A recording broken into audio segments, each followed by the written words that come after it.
What's going on, guys, and welcome back to LOI TV. Now today we're jumping right into our first game away at Sligo Rovers. Obviously we do ODs badly after the last episode. They did beat us 6-0 at Dalymount Park. We did field quite a rotated side, and we've had a busy enough schedule in the last few games, but Talbot makes a great save there. Sligo did start brightly, but it was a quite enough game in the first half. But Danny Mandrew had a really good chance in the first half, and he did slide it under the goalkeeper's legs from a really tight angle, and it was a really important goal. We had a couple of dodgy results in the last episode, so it was important that we got off to a flyer here, and we did through Danny Mandrew. And we did look to get a second goal just before the break. Ryan Graydon doing some good work on the left hand side, but his shot wasn't the best, and it was a comfortable enough save in the end. In the second half then, Romeo Parks, who is a player I'm going to look to bring in, did show his pace.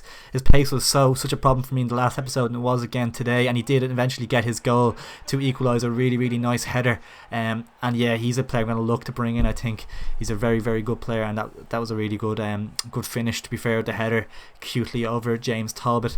That did result in me making a little change, going with a 2 up top to try and get a winner in this game, and it did work. We got a really good chance here with Mandrew finding the ball to Macaulay, and he really should have done better there. It's such a disappointing strike, and Sligo did have the last chance of the game then, but we did end up clearing it away just about, and we got a point, which isn't the worst result, but we did want to get 3 points there at the showgrounds. But we did go into a more than winnable game at home against Finn Harps. They also beat us in the last episode 3-1, so we wanted to get a bit of revenge on them as well, and Mandrew gave us the perfect start in the 20th minute mark, firing home from close range after a well worked move. He's been in fantastic form, scoring lots of goals recently. But Finn Harps, they are playing 5 at the back, so they're really hard to break down, and they did get the odd chance, and it just felt like something was going to come for them, a bit of luck was going to drop for them, and they did just get that before the break. A really dodgy move, a strike ricochets in the box, and it falls to their attacker, who slides it home. A really dodgy goal, but the type of goal Finn Harps will live for this season. And their 5 at the back was really hard to penetrate, but we created so many chances. Danny Grant on the right hand side, was crossing was really impressive in this game, and Tuareg probably should have done better. Then Glenn Macaulay really should be doing better from there as well. Florence Cinema Pongo's side was really struggling to break through. Danny Grant again with a delicious delivery, and Glenn Macaulay has to score from there. A free header in the 6-yard box, and he glances it wide. Terrible header.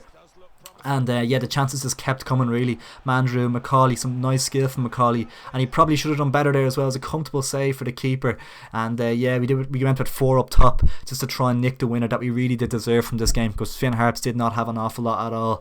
We really were dominating, and Glenn Macaulay and Andre Wright did link up together as soon as they came on, and Andre Wright, surely the goal is coming now, is a fantastic save, and we just kept coming at them, and they were just about surviving, kicking it into touch whenever they got a chance, literally just kicking it anywhere apart from their own goal, of course.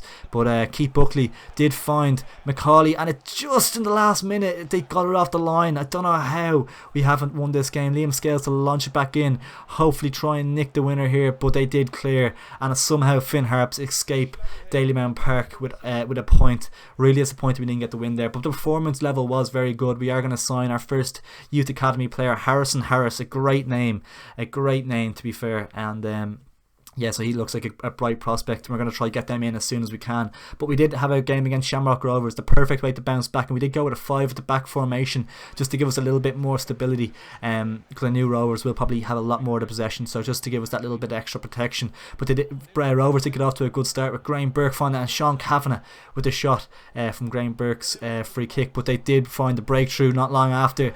I think it was Graham Burke who actually found the net with a lovely finish to make it 1-0 to Shamrock Rovers.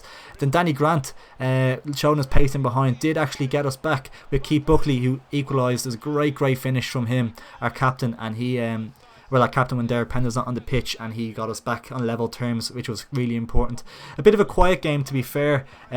2 early goals, but Rovers did dominate the possession, but it was a poor enough game, to be fair. We got to around the 60th minute mark before we had another real big chance with Macaulay, who did hit the post, somehow didn't go in. So unfortunate these last few games, and yeah, James Talbot got caught in a bit of no man's land here, and Rovers did have a chance, but we hooked it away in the end. Danny Grant was again causing loads of problems, and his deliveries have been beautiful in the last few games, and he does put another good one in here for Keith Buckley, and Alan Manis with a fantastic save to turn it around for a corner. But that was the last big chance of the game, And a point at the Tallaght Stadium, you'll always take it. And this game, guys, the first 10 minutes of it didn't actually record, unfortunately, but nothing really happened. They did have a quick chance as soon as I did record it, though. Really got a good chance for Dundalk there that we got away with. This is a cup quarter final, by the way, as well, so it was a really important game for us, because this could be a route for us into Europe. But Patrick McAnally, who's really good in this game, was tearing us to shreds, to be fair, tearing us to shreds. We did go with the 5 at the back formation once again here, just to give us that bit of protection in the cup as well. And Mandrew and Twardek did link up really well in the second half for us for our first big opportunity, and he pulled it back for Livingston, who fires home a really important goal in this cup tie. And yeah, that's a huge moment in the season. This could be our only viable route to Europe, because we are struggling in the league a bit at the moment, so winning the cup would secure us a place in Europe. But Dundalk were just putting so much pressure on us. Lido Latifo there with a good header that Talbot turned behind, but yeah, the goal was coming, and it did come eventually through Robbie Benson at the edge of the box, fires home, and yeah, Dundalk were dominating the game.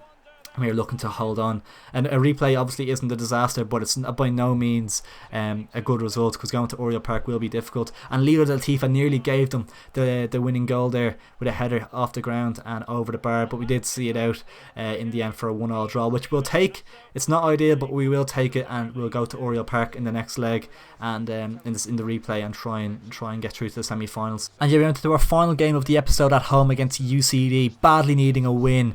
We've had 4 1-1 draws so far this episode, so it was crucial to get off to a good start, and Glenn McCauley did give us just that. Nice move, including Mandrew getting the assist. And then yeah, we did play quite well in this game. UCD were kind of hard to break through, but just before half time, Mandrew did score our second goal to give us a huge moment in the game, to be fair, and gave us that little bit of comfort. We didn't want a repeat of the Finn Harps game where they get a goal and just hang on to it in the second half, so that was a really crucial moment in the game. And then just after the break, then Mandrew with some powerful running gets in behind the UCD defence and slides past Connor Kearns, I think it is, in the goal. And yeah, that's a really important goal as well, so that basically wrapped the game up. I didn't see UCD getting back into it at this stage. And then Glenn McCauley, bit of pace in behind, he needs a goal as well, needs to get his goal scoring back up. He did obviously score in this game, which is important, so getting the second was also huge for his confidence. He's had a bit of an unlucky time in recent games in front of goal, so that was an important moment. We might be looking to bring in a striker or two in January just to give us that bit of a boost in the last half of the season. But then they did actually get a consolation. I think it was actually an own goal turned in by our centre back, a little slide tackle trying to block it. Yeah, the ball came back across. I think it was McClelland who played it back across, and yeah, it was our own player who knocked it into the goal. But we did eventually wrap up the 3 points with a really good way to end the episode, guys. If you did enjoy the video, please ensure to drop a like on it down below, and make sure to subscribe. The next episode will be the January transfer window, so there's something to look forward to there. Hope you guys are all good, stay safe, catch us in a bit.